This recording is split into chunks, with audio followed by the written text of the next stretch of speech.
Dios le bendiga. Amén. Dios le bendiga. Amén. Dios bendiga más. Amén, amén. Nosotros nos gozamos en que Dios nos da esta oportunidad de nosotros reunirnos una vez más por estos medios para agradecerle, para adorarlo.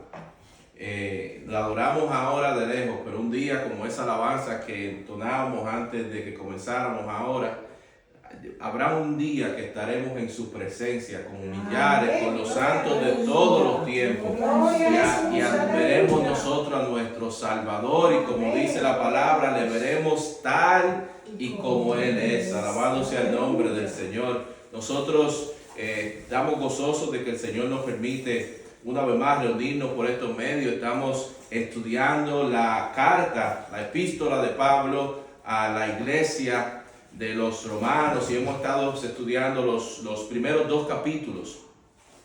Y en los primeros dos capítulos nosotros hemos visto que Pablo ha dado malas noticias para la raza humana. Ha pintado a la raza humana, nos ha indicado que nosotros somos culpables, ya sea el judío, es culpable el gentil, es culpable aquel que no le ha llegado la palabra. Muestra a la raza humana como culpable.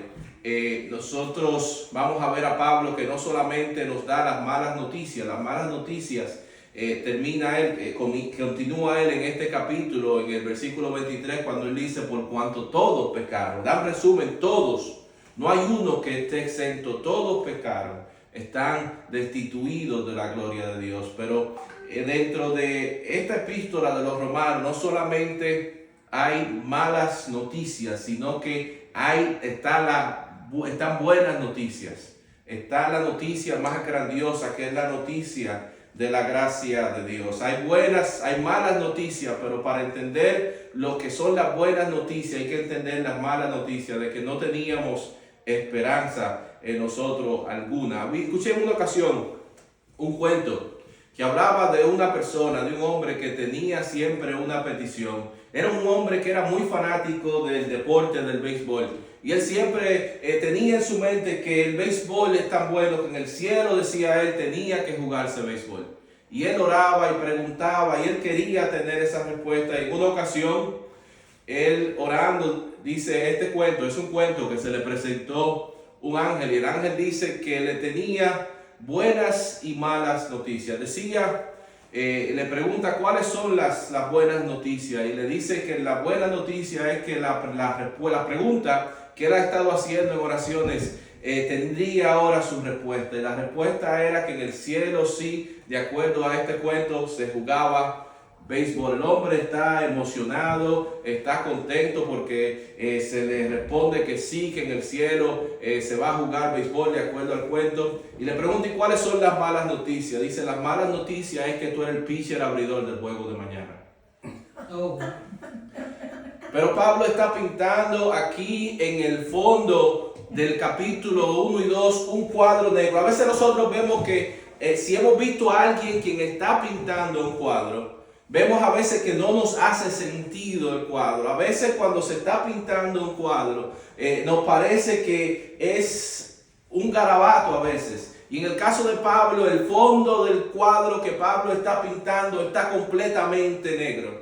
Pero ahora Pablo va a comenzar en los próximos capítulos del libro de Romanos a pintarlo con la belleza, con la hermosura de lo que es la gracia de Dios, que va a sobresaltar sobre el hombre que no tenía esperanza alguna, sino es por la intervención de Dios que intervino en nuestra situación para salvarnos a nosotros. Vamos a comenzar este estudio en el día de hoy. Vamos a leer en el capítulo 3 para empezar el estudio los primeros 8 versículos. Leemos la palabra de Dios en el nombre del Padre, del Hijo y del Espíritu Santo. Amén. Gloria a Dios. ¿Qué ventaja tiene pues el judío? ¿O de qué aprovecha la circuncisión? Mucho, en todas maneras. Primero, ciertamente que les ha sido confiada la palabra de Dios, pues que si algunos de ellos han sido incrédulos, ¿Su incredulidad habrá hecho nula la fidelidad de Dios? De ninguna manera. Antes bien sea Dios veraz y todo hombre mentiroso, como está escrito, para que seas justificados en tus palabras y venzas cuando fueres juzgado. Y si nuestra injusticia hace resaltar la justicia de Dios, ¿qué diremos? ¿Será injusto Dios que da castigo? Hablo como hombre, en ninguna manera. De otro modo, ¿cómo juzgaría Dios al mundo? Pero si por mi mentira la verdad de Dios abundó para su gloria, ¿por qué aún soy juzgado como pecador? ¿Y por qué no decir como se nos calumnia y como algunos cuya condenación es justa afirman que nosotros decimos, hagamos males para que vengan bienes? Oremos. Gracias. Amante Dios y Padre Celestial, Señor, te damos gracias, Señor, porque tú has sido bueno, Señor. Ahora, Dios mío, nosotros te pedimos, Dios mío, que tú, Espíritu Santo, Padre Santo, intervenga, Padre Santo, que esté guiando, dirigiendo, Señor, preparando los corazones, Padre Santo, y dándonos a nosotros la palabra que tú tienes, Señor, para nosotros, una palabra que nos fortalezca, una palabra que nos ayude, Padre Santo, a servirte fielmente, una palabra que nos transforme. Ayúdanos, Padre Santo, Señor, glorifícate, Señor, en medio nuestro, en este lugar. Espíritu Santo, Padre Santo, hazte sentir en medio nuestro, Señor, hazte sentir, glorifícate, Dios mío, que el nombre de tu Hijo amado sea exaltado, sea glorificado, reciba toda la gloria. Le damos gracias, Señor, y todo lo pedimos en el nombre de Jesús. Amén y amén. Nosotros hemos visto que Pablo habla acerca de los judíos y él les había dicho que la circuncisión, si no era del corazón, no le valía de nada. Había dicho que la ley, si no la seguían de corazón, no le valía de nada. Y Pablo, como una persona que es conocedor, él anticipa cuáles son las preguntas que se pueden hacer de acuerdo a la enseñanza que él está presentando en la carta. Y la primera pregunta que él se imagina que el mensaje que él está lleva a la audiencia judía es: ¿qué ventaja tiene pues el judío?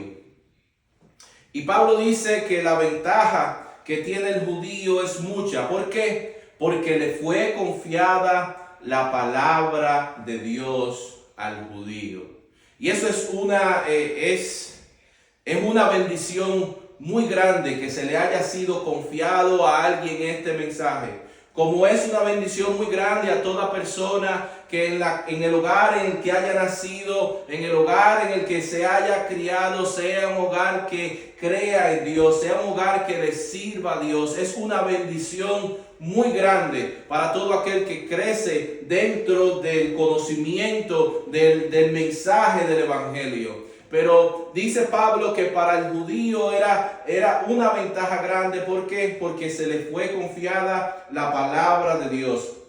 Y los judíos conservaron fielmente la palabra de Dios, de tal manera que lo guardaron con tanto respeto y con tanto cuidado, con tanta exactitud, que la preservaron y nos llegó a nosotros el mensaje de la palabra de Dios. Cuando ellos seleccionaban a alguien, recuerden que para ese tiempo, en tiempos antiguos, no había fotocopiadoras, no había computadoras, no había nada de tecnología que ayude a duplicar el contenido de lo escrito. O sea que ellos seleccionaban a escribas para que transmitieran y copiaran el mensaje de la palabra de Dios. Y esta era una posición honorable, respetada. Era un privilegio que alguien fuera seleccionado para ser alguien que copiara la palabra de Dios, que fuera un escriba. Y esta persona lo hacían con mucho respeto, lo veían como un encargo sagrado. Y ellos, cuando eran seleccionados y comenzaban esa labor, ellos no transcribían oración por oración, ni siquiera transcribían palabra por palabra, sino que ellos copiaban letra por letra, una a una. Uno la copiaba y otro verificaba que lo que estaba copiando estaba correcto. muy cuidadosamente. Tanto así que cuando ellos decían, cuando decían Dios, era con tanto respeto que ellos agarraban, limpiaban la pluma con la que escribían, se lavaban las manos y regresaban y escribían Dios. Ahora, cuando se trataba de ellos hablar y de ellos poner dentro de el rollo el nombre de Dios que conocemos como Yahweh o Jehová, de la manera que lo describe el Antiguo Testamento, ellos entonces iban un paso más. No solamente limpiaban la pluma para tomar tinta nueva, sino que se bañaban y se cambiaban, se ponían ropas limpias y volvían y escribían en el pergamino, en el rollo, lo que era el nombre de Dios, muy cuidadosamente, con mucho temor de Dios al equivocarse. Ellos era tanto así que si ellos estaban copiando en un rollo y podría ser un rollo largo y a la última parte del rollo se le dañaba o cometían un error, ellos tenían que comenzar el proceso que estaban haciendo por mucho tiempo, comenzarlo de nuevo. Ellos no usaban lo que nosotros usábamos antes, que era liquid paper. Ellos no usaban aquello que conocen, el whiteout. No había el backspace que nosotros usamos, el borrar de la computadora, sino que ellos tenían que comenzar el proceso de nuevo. A veces algo que le había tomado varias semanas, tenían que comenzarlo de nuevo. Y nosotros nos beneficiamos del cuidado en el cual ellos tomaron en copiar la palabra de Dios. Amén. Tanto así que en el año 1947 en unas cuevas se encontraron unos rollos antiguos de la palabra de Dios. Y en esta cueva le dicen a estos rollos que encontraron, los rollos del Mar Muerto, en esta cueva se encontró el rollo más antiguo que hay del libro del profeta Isaías. De inmediatamente lo primero que se hizo fue que se comparó lo que antes se había visto del rollo de Isaías con este descubrimiento, que es el rollo más cercano al tiempo que Isaías escribió el libro de Isaías.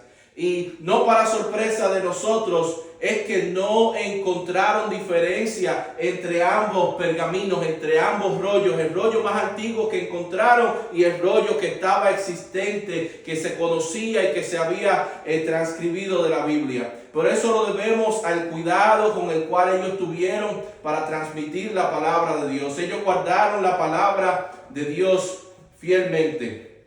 Y dice pues que si algunos de ellos no creyeron, su incredulidad habrá hecho nula la fidelidad de Dios.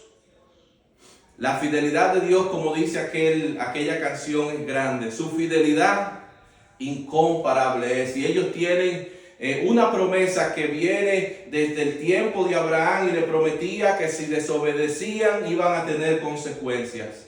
Y esas consecuencias lo han seguido. El que ellos rechazaron el mensaje, en que ellos rechazaron al Mesías, le ha traído consecuencias durante toda la historia. Todavía es algo así que le ha traído consecuencias hasta el día de hoy. En la Segunda Guerra Mundial, 6 millones de judíos fueron exterminados en Europa. El antisemitismo ha existido durante toda la historia. En el día de hoy en Europa, hace recientemente, incluso en la capital de los Estados Unidos, dentro de una embajada judía, mataron a 2 judíos. ¿Por qué? Porque existe un odio en contra de los judíos. Pero la fidelidad de Dios, Dios continúa siendo fiel. Amén.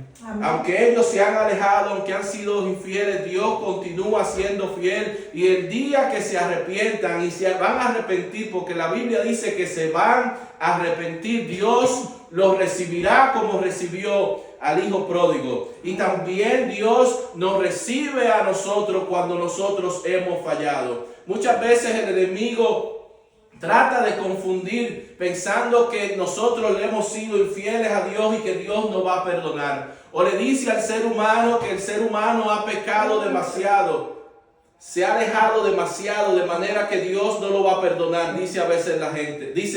Le pone el enemigo en la mente al ser humano, pero no es así. Todo aquel que clame el nombre del Señor será salvo. Gloria sea el nombre del Señor.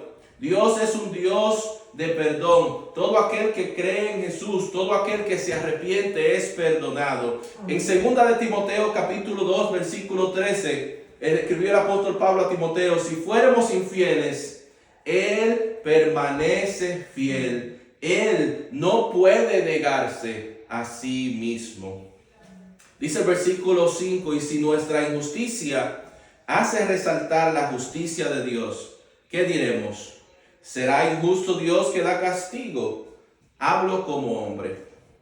Pablo, en estos versículos del 5 al 8, él está respondiendo algunas calumnias que se han levantado en contra de él. Hay algunas calumnias que se han levantado en las que ellos le dicen que Pablo enseña que se debe hacer el mal para que les venga el bien, en el cual ellos enseñan y toman la gracia de Dios que Pablo enseñan como una burla acerca de lo que Pablo enseña, una burla ante Dios. Pero Pablo le está diciendo: de ninguna manera. Está respondiendo a estas personas que se han levantado en contra de su mensaje.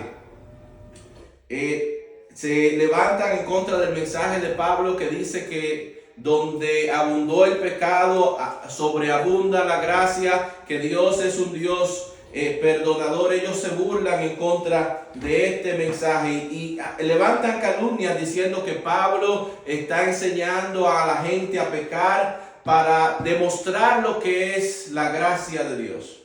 O sea, le están haciendo calumnias acerca de Pablo, de que Pablo está incitando a la gente a pecar. ¿Por qué? Ellos dicen que Pablo le incita a pecar a la gente para que la gracia de Dios sobreabunde, que le enseña a la gente a mentir para entonces resaltar lo que es la misericordia de Dios. Esas eran las calumnias que se levantaban en contra del mensaje que Pablo predica, pero Pablo responde una y otra vez: de ninguna manera. Ese no es el mensaje que Pablo enseña, sino que ellos están cambiando el mensaje de la gracia que Pablo está enseñando. Dice el versículo 9: ¿qué pues? ¿Somos nosotros mejores que ellos?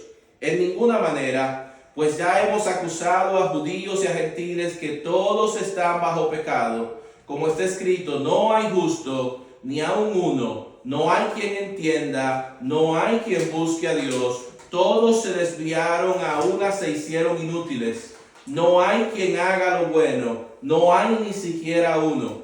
Sepulcro abierto es su garganta, con su lengua engañan. Veneno de áspides hay debajo de sus labios.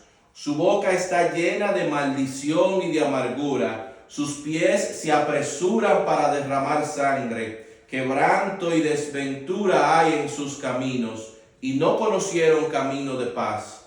No hay temor de Dios delante de sus ojos. Pablo está haciendo unas acusaciones fuertes, y en estos versículos, en lo que Pablo se refiere a ellos, Pablo está citando alrededor de 5 pasajes del Antiguo Testamento. Muchas de las enseñanzas que nosotros vemos en Pablo, él está regresando a enseñanzas de los profetas en el Antiguo Testamento y se la está aplicando de la manera apropiada. Dice que no hay ninguna diferencia entre judío y gentil, entre el hombre moral, entre el hombre religioso. No hay diferencia. No es mejor alguien por ser judío, no es mejor una persona por ser gentil. Todos somos pecadores. Pablo está presentándose como si él fuera aquel fiscal, aquel acusador de la corte de Dios ante la humanidad, y está diciendo que toda la humanidad es culpable, que no hay justo ni aun uno, no hay quien entienda, no hay quien busque a Dios. Vemos que esto es contrario al mensaje que se le enseña a la gente, a lo que enseña el humanismo. La gente se le dice, en realidad dentro de ti tú eres alguien bueno. O se le dice a la gente, tú que buscas a Dios sinceramente, tú vas a encontrar a Dios porque tú lo buscas sinceramente. Aunque la persona esté diciendo que busque a Dios y está buscando a ídolos, aunque la persona se flagele, se dé golpes y vaya de rodillas detrás de un ídolo, se le enseña a la gente que por su sinceridad, por sus esfuerzos, ellos van a encontrar a Dios. Pero ellos, aunque lo hagan sinceramente, están sinceramente equivocados. Porque la Biblia dice que solamente hay un camino. El Señor dice que Él es el camino, la verdad y la vida, que nadie va al Padre si no es por Él. O sea que cualquiera que se diga que esté buscando a Dios, aunque sea sincero en su esfuerzo, si no está buscando a Dios por medio de su Hijo Jesucristo y la obra del Señor en la cruz del Calvario, lo está buscando equivocadamente y no puede encontrar a Dios. Dice el versículo 19 y el 20. Pero sabemos que todo lo que la ley dice, lo dice a los que están bajo la ley, para que toda boca se cierre y todo el mundo quede bajo el juicio de Dios, ya que por las obras de la ley ningún ser humano será justificado delante de Él, porque por medio de la ley es el conocimiento del pecado. O sea, la ley no se creó para hacer justo al ser humano.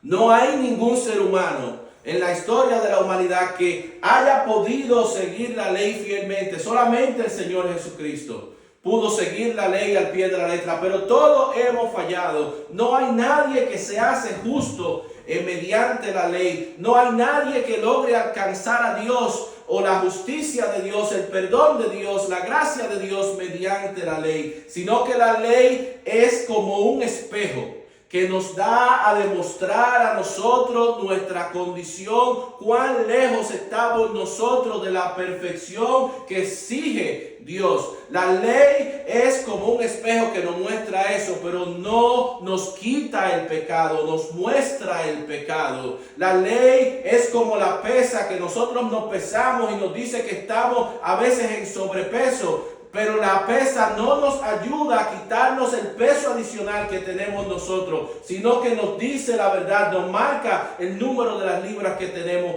Así es la ley. Por la ley nadie ha logrado justificarse. La ley no fue hecha para justificarnos a nosotros, sino que la ley vino a nosotros para darnos el conocimiento de pecado. Cuán alejados estamos nosotros de la perfección de Dios. Muchos tal vez podrán decir, pero es que yo soy una buena persona, pero la ley te dice que tú no eres una buena persona. La ley viene para enseñarnos quiénes somos nosotros ante Dios, y todo aquel que confíe en la ley y trate de justificarse en la ley, siempre va a quedar corto. Vemos que el Señor Jesús en Mateo capítulo 5 les habla a sus discípulos y le dijo, si vuestra justicia, en el versículo 20, si vuestra justicia no fuere mayor que la de los escribas y los fariseos, no entraréis en el reino de los cielos. Y esto es algo difícil para toda persona que quiera agarrarse de la ley para justificarse en la ley, porque los fariseos eran las personas que más rigurosamente, exteriormente, le daban seguimiento a la ley. Pero el Señor Jesucristo les sigue diciendo la razón por la cual no se puede justificar por la ley, porque Él les aclara cuál es la intención de la ley. Le dice en el versículo 21 y 22, oísteis que fue dicho, no matarás, pero yo os digo que cualquiera que se enoje contra su hermano será culpable de juicio. Le dice también, oísteis que fue dicho, no cometerás adulterio, pero yo os digo que cualquiera que mira a una mujer para codiciarla, ya adulteró con ella en su corazón. O sea que todo ser humano ha violado la ley nos hace culpables ante Dios, y el propósito de la ley es hacernos conscientes de lo que es nuestra culpa. Porque la ley fue, dice la palabra del Señor, nuestro ayo para llevarnos a Cristo, para dejarnos saber que no importa el intento que nosotros hacemos de seguir la ley, nosotros quedamos cortos. Nosotros en nuestra propia fuerza no podemos alcanzar una posición justa delante de Dios. La ley fue dada para que, reconociendo nuestra insuficiencia, nosotros busquemos del plan perfecto de Dios para justificarnos, para salvarnos, y ese plan es por la fe en el Señor Jesucristo y en la obra que Él hizo por nosotros en la cruz del Calvario. Amén. Dice el versículo 21 al 24: pero ahora, aparte de la ley, se ha manifestado la justicia de Dios, testificada por la ley y por los profetas, la justicia de Dios por medio de la fe en Jesucristo, para que todos los que creen en Él, porque no hay diferencia, por cuanto todos pecaron, están destituidos de la gloria de Dios, siendo justificados gratuitamente por su gracia, mediante la redención que es en Cristo Jesús. Aleluya. Esta es la justicia de Dios, que viene a nosotros por medio de la fe. Dios dijo por medio del profeta Habacuc: el justo por la fe vivirá. La palabra de Dios dice acerca de Abraham: y Abraham creyó y su fe le fue contada por justicia. Si tú eres consciente de tu incapacidad de seguir a Dios, si tú eres consciente, si tú has tratado lo mejor que tú has podido y has quedado corto, has quedado falto, no has podido ser fiel, tú eres el candidato ideal para aceptar la gracia de Dios, el regalo gratuito de Dios que viene por la fe en el Señor Jesucristo. Alabado sea el nombre del Señor. Dios ha provisto la forma, la manera en que Él está disponible para todo. No importa que seas rico, que sea pobre, que sea feo, que sea bonito, que sea anciano, que sea joven. Todos le puede llegar, pueden alcanzar lo que Dios exige, que es fe en el Señor Jesucristo para salvación. Agarrarse, aferrarse de la obra del Señor Jesucristo en el Calvario. El Señor lo ha hecho, nosotros tenemos que aferrarnos a lo que ha hecho, y por medio de fe en el Señor Jesucristo nosotros podemos ser salvos, no por obras, para que nadie se gloríe. Dice el versículo 25 y 26: a quien Dios puso como propiciación por medio de la fe en su sangre, para manifestar su justicia a causa de haber pasado por alto en su paciencia los pecados pasados, con la mira de manifestar en este tiempo su justicia, a fin de que Él sea el justo y el que justifica al que es de la fe de Jesús. Aleluya. Dios creó al hombre a su imagen y semejanza. Dios creó al hombre como un ser para tener comunión con Dios. Dios creó al hombre con libre albedrío, con la libertad de decisión, con la capacidad de amar como Dios ama, con la capacidad de entender que Dios existe, que existe un Dios invisible al cual nosotros le daremos cuenta. Pero había una condición que Dios le dio a la criatura, porque el hombre, teniendo libre albedrío, tendría que elegir entre el bien y el mal, y aquella alternativa que estaba presente y la ordenanza que Dios le dio al hombre en el jardín del Edén fue que no comiera del árbol de la sabiduría, del conocimiento del bien y del mal. Porque el día que el hombre comiera de aquel árbol moriría. Esa era la lección que tenía el hombre: escuchar a Dios o no escuchar a Dios. Y el hombre eligió desobedecer a Dios.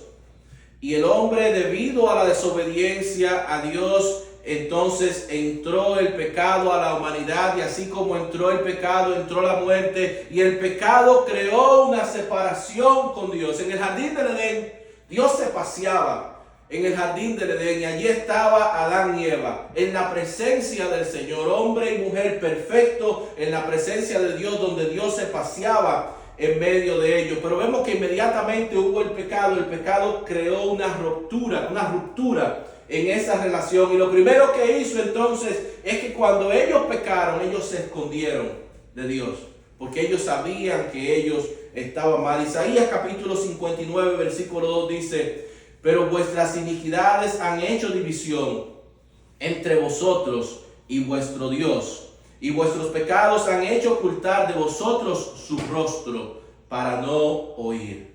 Así que el hombre pecó y el hombre fue separado de Dios. El hombre rompió esa comunión, esa relación que tenía con Dios. Pero Dios tiene el deseo de tener comunión con nosotros.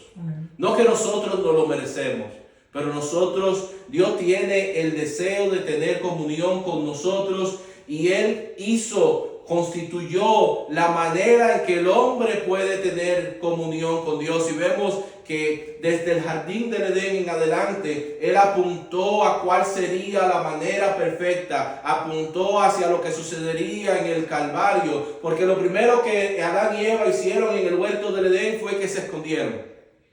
¿Y qué hizo Dios cuando ellos se escondieron porque estaban desnudos? Dios hizo el primer sacrificio en el jardín del Edén, donde Él le hizo ropa de animales para cubrir su desnudez, para cubrir su pecado. Y luego ese plan se fue aclarando y Él instituyó el plan de sacrificio para poder entonces el hombre tener comunión con Dios. Entonces el hombre iba y llevaba el animal de sacrificio ante el sacerdote. El hombre entonces confesaba sus pecados, ponía su mano sobre el animal y haciendo un simbolismo de que sus pecados eran transferidos hacia el animal, y el animal, la sangre del animal entonces era derramada. El animal tomaba el castigo del pecado de aquel que llevaba aquella ofrenda de sacrificio. Pero eso era algo muy temporal, porque imagínense si cada pecado, cada pensamiento, cada mala obra, la persona tenía que seguir llevando sacrificio y llevando sacrificio. Era un sistema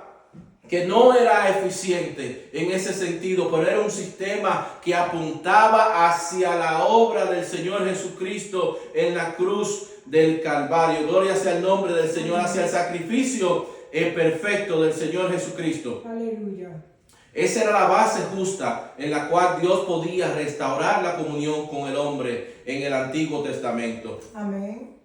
Hebreos 10:12 dice: pero Cristo, habiendo ofrecido una vez para siempre un solo sacrificio por los pecados, se ha sentado en la diestra de Dios. Todos los decenas y los cientos de miles de animales que se sacrificaron en el Antiguo Testamento apuntaban hacia el sacrificio perfecto. Ya no hay necesidad de sacrificio. Ahí está la hermosura de lo que es la historia que vemos en Génesis de Abraham. Vemos que en Génesis capítulo 22, versículo 2, dice que Dios habló a Abraham y le dijo: toma ahora tu hijo, tu único hijo Isaac, a quien amas, y vete a tierra de Moriah, y ofrécelo allí en holocausto sobre uno de los montes que yo te diré. Abraham tomó a su hijo, tomó los siervos que andaban con él, fue camino de 3 días hacia el lugar donde Dios le dijo que fuera a ofrecer sacrificio. Llegando a aquel lugar, él le dijo a sus siervos que se detuvieran allí, que él iba a ir más adelante con su hijo, con Isaac, que harían sacrificio y que regresarían. Camino al lugar donde iba a hacer el sacrificio, Isaac está, como diríamos allá, chivo. Isaac está mirando lo que se está desarrollando. Isaac está mirando que está la leña. Isaac está mirando que está el fuego. Isaac está mirando que está todo, pero no está viendo dónde está el cordero de sacrificio. Y él le pregunta a su papá: padre, veo aquí que está la leña, está el fuego, pero ¿dónde está el cordero del sacrificio? Y Abraham les respondió: Dios se proveerá de cordero para el sacrificio. Cuando Abraham llegó al lugar y él levantó el cuchillo, el Señor lo detuvo. Y Abraham, mirando hacia atrás, vio que había entonces un animal que estaba atascado por los cuernos en una zarza, y tomó a aquel animal y lo dio entonces en sacrificio.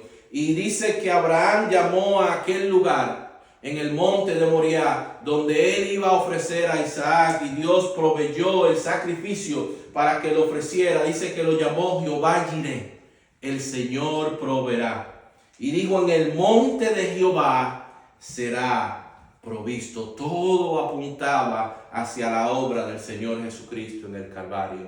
Amén. Y lo más grande de eso es que 2000 años después, en la misma vicinidad, en el mismo lugar, en el mismo monte, fue levantada la cruz del Señor Jesucristo cuando Él fue crucificado 2000 años después en la cruz del Calvario, donde Dios no detuvo aquel sacrificio como hizo detuvo el sacrificio de Abraham e Isaac, sino que Dios Padre se complació en ofrecer a su hijo amado, su único hijo, en sacrificio, en que Él cargara el pecado de todos nosotros, en que Él recibiera la penalidad del castigo del pecado de todos nosotros. Y esa es la gloriosa verdad del Evangelio. Es la hermosura del Evangelio, en que el Dios nos amó tanto que dio a su Hijo unigénito en sacrificio, para que todo aquel que en Él cree no se pierda, mas tenga vida eterna. Esa es la justicia de Dios hacia nosotros. Así, de esa manera es que Dios nos justifica a nosotros de nuestro pecado, no por nosotros ser buenos, no por nosotros tener fe, no por nosotros ser buenos, sino por la fe de nosotros en el Hijo de Dios, en la obra del Señor Jesucristo en la cruz del Calvario. Jesús murió en nuestro lugar. Debido a que el Señor murió en nuestro lugar, a que nosotros no somos salvados porque somos buenos, en que nosotros no somos salvados por nuestras obras, nosotros no tenemos nada de que nosotros gloriarnos. Nosotros no podemos gloriarnos, no podemos jactarnos de que somos gente buena, sino que la única jactancia, de lo único que nosotros podemos gloriarnos, es de lo que Cristo ha hecho por nosotros, que nos amó tanto que dio su vida por nosotros. El apóstol Pablo dijo: lejos esté de mí gloriarme, sino en la cruz de nuestro Señor Jesucristo. Toda la gloria le pertenece solamente a Él. Gloria sea el nombre del Señor. Es lamentable que mucha gente pone énfasis en lo que ellos hacen por Dios, en que yo hice esto o yo hice aquello. Pero cuando nosotros vemos las enseñanzas bíblicas del Nuevo Testamento, nosotros no vemos que esa es la enseñanza del Nuevo Testamento, sino que el Nuevo Testamento nos enseña que nosotros, siendo malos, no tenemos nada de qué jactarnos, nada de qué gloriarnos, que toda la gloria, que toda la honra le pertenece a Él. Amén. Dios no permita que nosotros nos gloriemos en nada, sino en la cruz del Señor Jesucristo, en la cual Él derramó su sangre por nosotros. Si no fuera por la gracia de Dios, nosotros solamente fuéramos pecadores, sin esperanza, sin ninguna esperanza, destinados a recibir el castigo por nuestro pecado. Y eso es lo que Pablo ha estado pintándonos a nosotros en ese cuadro negro. Pero gracias a Dios que Él nos amó, aun siendo nosotros pecadores, Dios nos amó. Gloria sea el nombre del Señor. Y dio a su Hijo por nosotros, cargó la culpa de nuestra responsabilidad. Y ahora Él cargó la culpa de nuestra responsabilidad, Él llevó nuestro pecado y nos dio a nosotros entonces su justicia. No tenemos nada de qué gloriarnos sino en Jesús y en este crucificado. Alabado sea el nombre del Señor. Amén. Cuando nosotros lleguemos al cielo, no estaremos jactándonos de nuestros logros. Cuando nosotros lleguemos al cielo, nosotros no estaremos jugando béisbol. Cuando nosotros lleguemos al cielo, dice la palabra de Dios que nosotros pondremos nuestras coronas ante aquel que fue, que ha sido y que será por los siglos de los siglos. Pondremos nuestras coronas a los pies del Cordero de Dios, que fue inmolado desde antes de la fundación del mundo. Nosotros estaremos allí alabando, estaremos allí, como decía aquella canción, con millares de millares estaremos reunidos, dando gloria, dando honra al que el único que se merece la gloria y la honra, nuestro Señor y Salvador Jesucristo. Alabado sea el nombre del Señor. Jesús pagó el precio que nosotros debíamos. Él fue que se merece toda la gloria, toda la honra. Nosotros no podíamos hacer nada por nosotros mismos, no teníamos esperanza, estábamos destinados a perdición, a muerte eterna, y Él pagó nuestra condena en la cruz del Calvario, y nosotros estamos agradecidos con Él, y estaremos agradecidos y estaremos alabando, estaremos cantando alabanzas por los siglos de los siglos, como decía aquella alabanza que entonábamos antes del estudio. Dice el versículo 27 al final: ¿dónde pues está la jactancia? Queda excluida. ¿Por cuál ley? ¿Por la de las obras? No, sino por la ley de la fe. Concluimos pues que el hombre es justificado por fe sin las obras de la ley. ¿Es Dios solamente Dios de los judíos? ¿No es también Dios de los gentiles? Ciertamente también de los gentiles, porque Dios es uno, y Él justificará por la fe a los de la circuncisión, y por medio de la fe a los de la incircuncisión. Luego, por la fe invalidamos la ley en ninguna manera, sino que confirmamos la ley. Aleluya. Hay varias doctrinas en relación al pueblo de Israel que se confunden. Hay una doctrina muy dañina y una doctrina que ha llevado incluso a que la iglesia persiga a Israel y a que haya maltratado a Israel en la historia, y es la doctrina del reemplazo, en la que dice que la iglesia reemplazó a Israel y que Israel no existe. Pero eso es mentira. Nosotros vamos a ver luego, cuando progresemos durante el libro de Romanos, que Dios tiene un plan con Israel. Que Dios tiene un plan con Israel y que va a tratar con Israel. Y por eso es que el tiempo de la tribulación que viene sobre el mundo se le conoce también como el tiempo de la angustia de Jacob, o la angustia de Israel. Pero también existe otras personas dentro de la iglesia que quieren hacerse judíos y piensan que hay algún tratamiento distinto para la salvación entre el judío y el no judío. Pero vemos que Pablo aclara eso y dice que el judío es salvo ¿por qué? Por la fe. El gentil es salvo ¿por qué? No hay los planes de salvación distintos, uno para Israel y para la iglesia. Hay un solo plan, y el plan es la fe en la obra del Señor Jesucristo en la cruz del Calvario, en que Él derramó su sangre por nosotros, y que por fe en Él nosotros somos salvos. Gloria sea el nombre del Señor.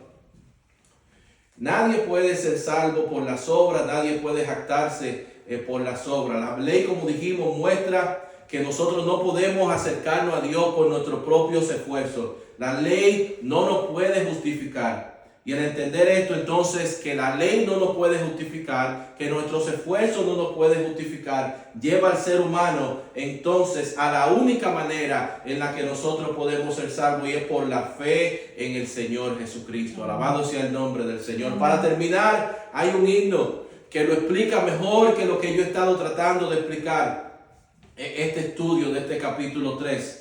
Y este himno dice: por fe en Jesús el Salvador, se hace salvo el pecador, sin merecer tan rico don, recibe plena salvación. Y dice este himno: oh excelsa gracia del amor, que Dios perdona al pecador, si presto está a confesar sus culpas y en Jesús confiar. No hay otro autor de salvación, pues Cristo obró la redención. Gloria sea el nombre del Señor. Que si nosotros tuviéramos que salvarnos por nuestro propio esfuerzo, por nuestra propia rectitud, nuestra propia fuerza, estuviéramos perdidos. Pero nosotros somos salvos por la vida del Señor de Jesucristo, por su justicia, por su rectitud, porque Él fue el Cordero inmolado, el plan de Dios desde antes de la fundación del mundo, que se cumplió cuando Él derramó su sangre en la cruz del Calvario, y de ahí en adelante no hay necesidad de otro sacrificio. Aquellos que eran salvos en el Antiguo Testamento eran salvos confiando en que Dios proveería el Cordero de sacrificio, en que enviaría al Salvador. Nosotros el día de hoy somos salvos confiando en que la obra el Señor la hizo en la cruz del Calvario. Alabado sea el nombre del Señor, y que nosotros esperamos, después que partamos de este mundo, tener un encuentro con Él. Y como dice aquella alabanza que estuvimos cantando y aquel pasaje bíblico, le veremos tal y como es. Y esa es la esperanza que nosotros compartimos, y por eso nosotros nos reunimos, porque nosotros compartimos esa esperanza y nosotros nos fortalecemos los unos a los otros, hacia nosotros seguir hacia adelante, proseguimos hacia la meta hasta aquel día en que nosotros, ya sea que nosotros partamos con el Señor vía muerte, o que permanezcamos hasta el día que Él descienda hasta las nubes y la iglesia sea levantada para nosotros estar para siempre con Él. Hasta aquí este estudio de la palabra del Señor, de la epístola de los Romanos capítulo 3, esperando que haya sido de bendición para todos los que han estado compartiendo con nosotros. Invitamos a los hermanos que comparten por medio de la grabación que hacemos, a que compartan con nosotros la próxima semana, donde estaremos dándole seguimiento a este estudio del libro de los Romanos en el próximo capítulo 4. Dios les bendiga.